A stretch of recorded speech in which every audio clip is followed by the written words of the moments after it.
Hello, everyone, and welcome to an especially spooky episode of This Month in Marvel, hosted by yours truly.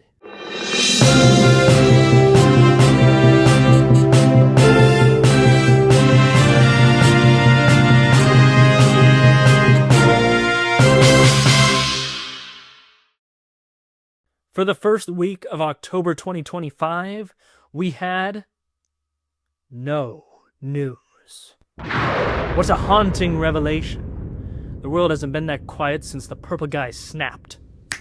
Our first news comes in week 2, where on the 9th, Marvel's game Comic Invasion revealed its public demo.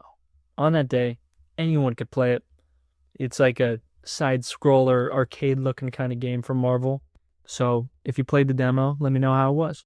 Then on the 10th, the Wonder Man teaser trailer released, giving us just a snippet of what the show's actually about, because we hadn't heard anything or seen anything from it since Marvel posted something last October about just what they were going to have on Disney+, and beyond that, we had nothing.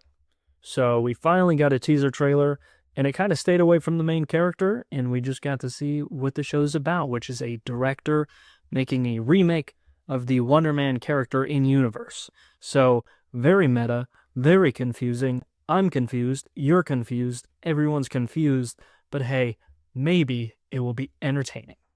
That first teaser's reaction, confused or not, was good enough that the very next day they released a full 2-minute trailer for Wonder Man, where we saw our main character, Simon Williams, trying to audition and get the part of Wonder Man. Spoiler alert, I'm pretty sure he's going to get it.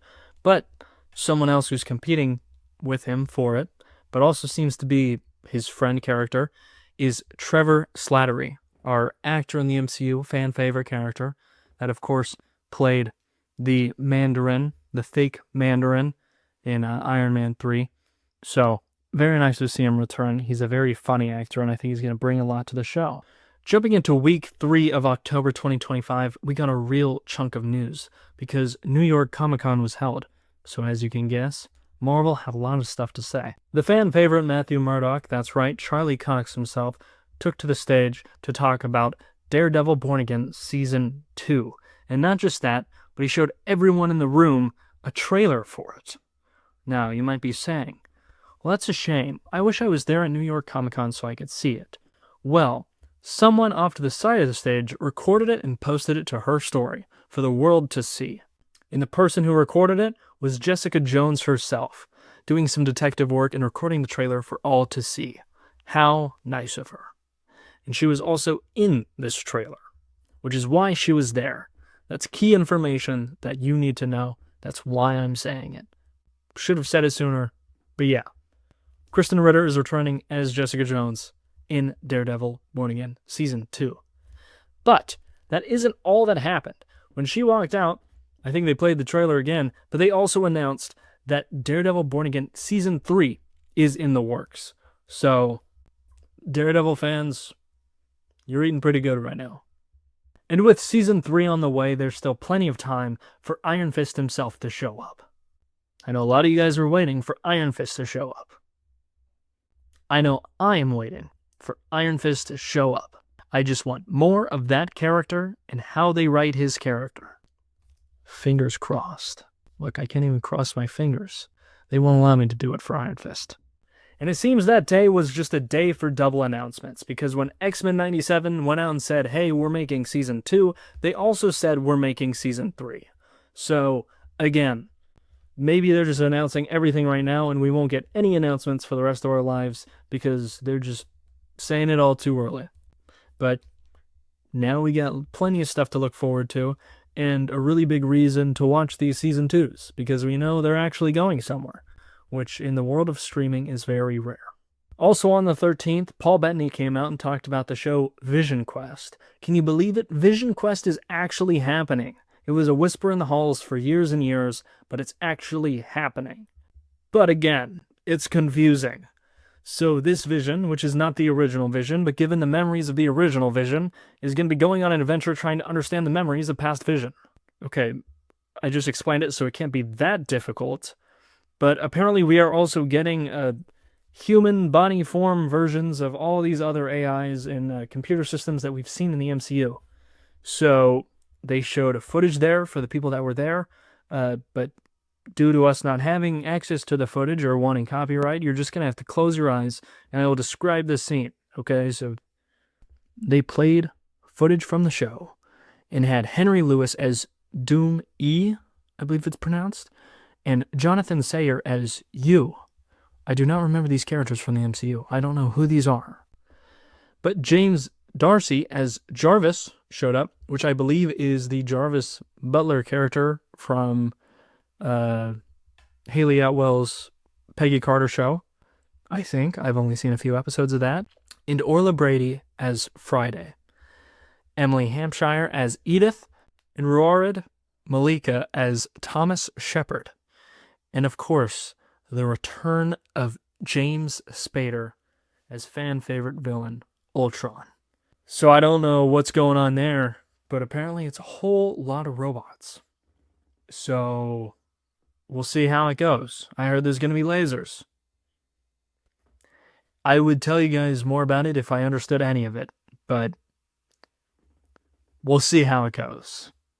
Starting off our 4th week of October 2025, Sadie Sink finally showed up to the set of Spider-Man Brand New Day. And she was wearing camo pants, and many people, because of Punisher's involvement in the film that we've seen over various photos as they've been filming, many people believe that she is playing Rachel Cole Alves, who is Punisher's sidekick in the comics. So, she had red hair. A lot of people thought she was going to be playing Jean Grey in the MCU, or a new MJ, or they would dye her hair and she could be Gwen Stacy. Doesn't seem like any of those are going to be what's happening. I think Punisher's sidekick makes a lot more sense with what we've seen with her acting, and I think her with John Bernthal just makes a lot more sense for the story instead of one of these Spider-Man spin-off characters. So I'm very interested to see where that goes and what else is happening in Brand New Day, because it seems like everything we've been seeing is of that tank scene. So hopefully other stuff is happening in the movie other than just a 2-hour tank chase scene, though that would be fun to watch. Moving on to the 21st, we got the announcement date for Marvel Comic Invasion, which is going to be December 1st, 2025. So, if you're not a fan of Rivals, or you are and just looking for a new type of Marvel game, keep your eyes out for that. On the 23rd of October, Marvel Rivals dropped its player-verse environment Zombie Waves game mode, which is weird that this is only happening now, because I swear that since launch, everybody who's played on my team has been a brain-dead zombie.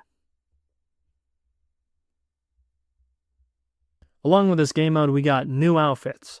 These were for Jeff the Landshark. I believe he became a jack-o'-lantern pumpkin little dude, which is pretty cool. We also got new outfits for Namor, Penny Parker, and we got the Blade Knight skin from Marvel Zombies. So if you've ever wanted to see Blade covered in toilet paper, there you go. On the 24th, it was finally announced that Marvel's Fantastic Four First Steps will be making its first steps onto Disney Plus on November 4th, 2025. On the 27th, Marvel posted this image, saying that it was a last-minute Halloween costume, and it's Daredevil in his blindfold outfit, which is exactly what Wyatt's last-minute Halloween outfit was for our Halloween episode, which can only mean one thing. Kevin Feige watches and loves our show. Thank you, Kevin. Second to last, on the 30th, it was announced that Deadpool will be returning to Disneyland's Avengers Campus to spread some Christmas cheer. You can probably expect Wolverine to be there too, because at this point, what is Deadpool if not someone who makes fun of Wolverine? I don't know where I was going with that, but you get the gist. We got our last bit of Marvel news on Halloween, which was that we're getting some more LEGO Marvel sets. So, these are what they look like. I'm going to pop them up on screen. There's a Spider-Man 3 one, based off Tobey Maguire's Spider-Man 3. Pretty cool that we're getting those sets in big 2025, or I guess they're going to be coming out in 2026. That makes sense. We got Iron Man with arm printing, which is pretty cool. So if you're a LEGO Marvel fan, check it out. Well, that is going to wrap it up for our Halloween episode of This Month in Marvel. So I hope you enjoyed the recap, and I wish you a very spooky rest of the year, or I guess festive rest of the year. You don't want Christmas to be spooky. And I hope this taught you something new about Marvel that you didn't know. Maybe you missed this month. You learned something new. Let me know what it was down in the comments. Let me know what you thought about it. And as always, this is Effortless Entertainment, and thank you for watching.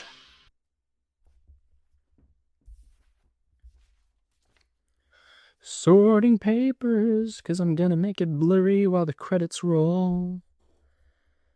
I'm gonna look like I'm working, like I'm wrapping up, like I'm walking to turn the camera off, but it's gonna be all blurry, because I'm gonna be letting the credits roll, but there's probably not gonna be that many credits, because just me and me alone made this video.